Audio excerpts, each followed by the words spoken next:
নির্বাচনী প্রচারে সারা দেশ চষে বেড়াচ্ছেন তারেক রহমান। যেখানেই যাচ্ছেন সেখানেই পাচ্ছেন বিপুল সাড়া।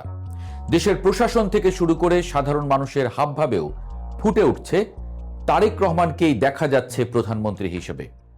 সেই চিত্র উঠে এসেছে সাম্প্রতিক জরিপেও। ইনোভেশন কনসাল্টিং এর জরিপ বলছে, দেশের মানুষের বড় একটি অংশ মনে করছেন বিএনপির চেয়ারম্যানের চেয়ারে বসাটা এখন সময়ের ব্যাপার মাত্র।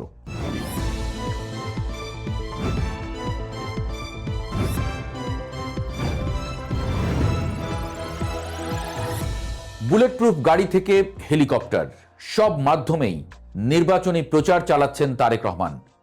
দক্ষ পিআর টিম মুখিয়ে আছে সময়ের সর্বোচ্চ সদ্ব্যবহারে। কোনো সুযোগই চুল পরিমাণও ছাড়ছেন না তারা। এরই মধ্যে আকাশের চাঁদ হয়ে ধরা দিয়েছে নারীদের নিয়ে জামায়াত আমিরের এক্স স্ট্যাটাস।